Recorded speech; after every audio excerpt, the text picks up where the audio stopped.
Lady of Lorda. Dalam bahasa Prancis, Notre Dame de Lorda. Dalam bahasa Occitan, Nostra Senhora de Lorda, adalah gelar perawan Maria. Dia dihormati dengan gelar ini oleh Gereja Katolik Roma karena penampakannya yang terjadi di Lorda, Prancis. Penampakan pertama tanggal 11 Februari tahun 1858, di Gua Massabielle. 1,5 km dari kota. Penampakan serupa dari Bunda Suci dilaporkan sebanyak 18 kali kesempatan tahun itu, sampai pada wahyu klimaks, di mana dia memperkenalkan dirinya sebagai "Akulah yang dikandung tanpa noda". Kejadian ini diakui dan dicatat oleh Gereja Katolik. Pada tanggal 18 Januari tahun 1862, Uskup lokal Tarbes Bertrand Severil Lawrence mengesahkan tempat pemujaan Santa Perawan Maria di Lorda. Pada tanggal 1 Februari tahun 1876, Paus Pius ke-9 secara resmi memberikan dekrit penobatan kanonik kepada gambar tersebut sebagai Notre Dame du Saint-Rosaire. Penobatan dilakukan oleh Kardinal Pier Francisco Meglia di halaman yang sekarang menjadi bagian dari Basilika Rosario pada tanggal 3 Juli tahun 1876. Di tahun-tahun berikutnya, sebuah gereja besar dibangun di lokasi yang sejak itu menjadi situs utama ziarah keagamaan. Inilah kisah awal dari keajaiban penampakan Bunda Suci dari Lorda. Pada tanggal 11 Februari tahun 1858, Bernadette Soubirous, yang saat itu berusia 14 tahun, sedang keluar mengumpulkan kayu bakar bersama saudara perempuannya Toinette dan seorang temannya Jeanne Abadi di dekat Gua Massabielle atau Tuta de Massabielle ketika dia mengalami penglihatan pertamanya. Sementara gadis-gadis lain menyeberangi sungai kecil di depan gua dan terus berjalan, Soubirous tetap di belakang, mencari tempat untuk menyeberang agar stokingnya tidak basah. Dia akhirnya duduk untuk melepas sepatunya untuk menyeberangi air dan menurunkan stokingnya ketika dia mendengar suara angin kencang, tetapi tidak ada yang bergerak. Namun, sebatang mawar liar di ceruk alami di gua itu bergerak. Dari ceruk, atau lebih tepatnya ceruk gelap di belakangnya, muncul cahaya yang menyilaukan, dan sosok putih. Ini adalah yang pertama dari 18 penglihatan tentang apa yang dia sebut sebagai aker. Dalam kesaksian selanjutnya, dia menyebutnya, seorang wanita muda kecil, atau uo petito damisello. Adik perempuannya dan temannya menyatakan bahwa mereka tidak melihat apa-apa. Pada tanggal 14 Februari setelah misa minggu, Soubirous, bersama saudarinya Marie dan beberapa gadis lainnya, kembali ke groto. Soubirous segera berlutut, mengatakan dia melihat penampakan itu lagi. Ketika salah satu gadis melemparkan air suci ke ceruk, dan yang lain melemparkan batu dari atas yang pecah ke tanah, penampakan itu menghilang. Pada kunjungan berikutnya, tanggal 18 Februari Soubirous mengatakan bahwa, penglihatan, memintanya untuk kembali ke gua setiap hari selama 2 minggu. Periode penglihatan hampir setiap hari ini kemudian dikenal sebagai La Quinzaine Sacrée, 2 minggu suci.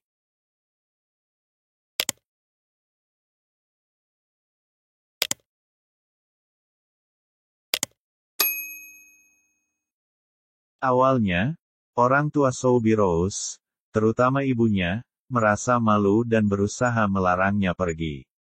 Penampakan yang seharusnya tidak mengidentifikasi dirinya sampai penglihatan ke-17. Meskipun penduduk kota yang percaya dia mengatakan yang sebenarnya, berasumsi dia melihat perawan Maria, Soubirous tidak pernah mengklaimnya sebagai Maria, secara konsisten menggunakan kata akuer. Dia menggambarkan wanita itu mengenakan kerudung putih, ikat pinggang biru dan dengan mawar kuning di setiap kakinya, sesuai dengan deskripsi patung perawan suci dimanapun di gereja desa. Kisah Soubirous menimbulkan sensasi di antara penduduk kota, yang berbeda pendapat tentang apakah dia mengatakan yang sebenarnya atau tidak. Beberapa percaya dia memiliki penyakit mental dan menuntut dia dimasukkan ke rumah sakit jiwa. Isi lain dari penglihatan yang dilaporkan Soubirous sederhana dan berfokus pada perlunya doa dan penebusan dosa. Pada tanggal 25 Februari dia menjelaskan bahwa penglihatan itu menyuruhnya meminum air dari mata air, mencuci di dalamnya dan memakan tumbuh-tumbuhan yang tumbuh di sana, sebagai tindakan penebusan dosa. Yang mengejutkan semua orang, keesokan harinya gua itu tidak lagi berlumpur tetapi airnya jernih mengalir.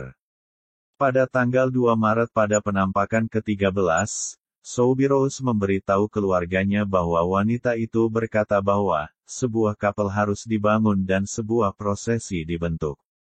Penglihatan ke-16, yang menurut Soubirous berlangsung selama lebih dari 1 jam, terjadi pada tanggal 25 Maret.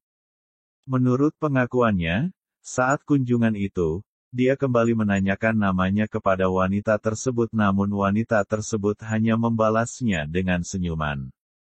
Dia mengulangi pertanyaan itu 3 kali lagi dan akhirnya mendengar wanita itu berkata, dalam bahasa Gascon Occitan, "Que soy era Immaculada Concepción Occitan," atau, akulah yang dikandung tanpa noda. Meskipun diwawancarai secara ketat oleh pejabat gereja Katolik dan pemerintah Prancis, dia tetap berpegang teguh pada ceritanya.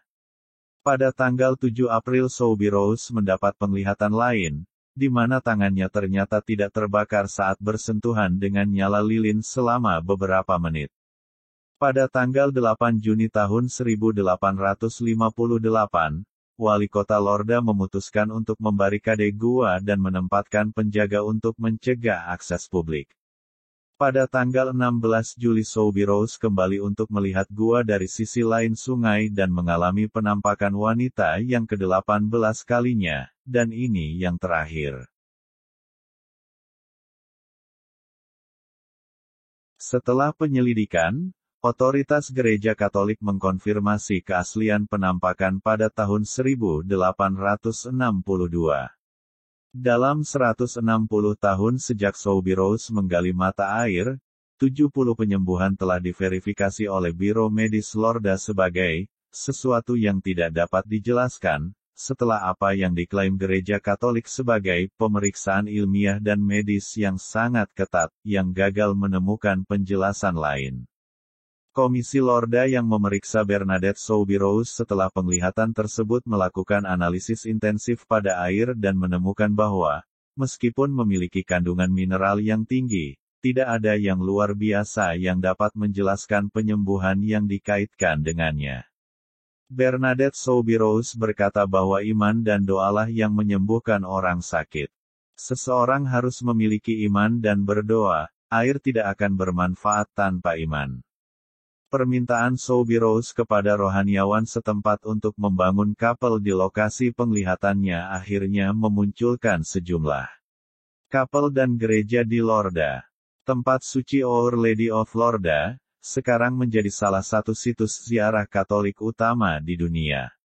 Salah satu gereja yang dibangun di lokasi tersebut, Basilika Santo Pius ke-10, dapat menampung 25.000 orang dan dipersembahkan oleh calon Paus Yohanes ke-23 ketika ia menjadi nuncio kepausan untuk Prancis.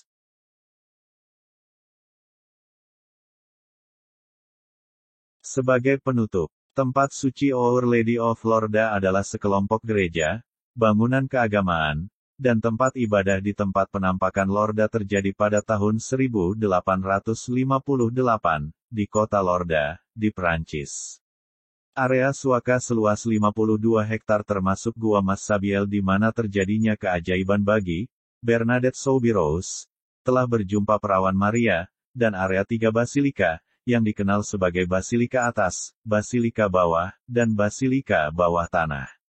Itu juga termasuk gereja, beberapa kapel, sebuah kavaleri di atas bukit, area tanah untuk pertemuan, alun-alun dan gang untuk prosesi, air mancur yang menyediakan air Lorda untuk peziarah, pemandian untuk berendam di air Lorda, tempat tinggal bagi peziarah yang sakit dan cacat, dan kantor Biro Medis Lorda. Tempat kudus ini dikunjungi oleh jutaan orang setiap tahun, dan Lorda telah menjadi salah satu situs ziarah terkemuka di dunia. Sejumlah besar peziarah yang sakit melakukan perjalanan ke Lourdes setiap tahun dengan harapan kesembuhan fisik atau pembaharuan spiritual. Terima kasih, Anda telah menonton. Jangan lupa, subscribe, like, dan share. Semoga damai, cinta kasih Allah, melalui putranya, Tuhan kita Yesus Kristus, menyertai kita sekalian. Amin.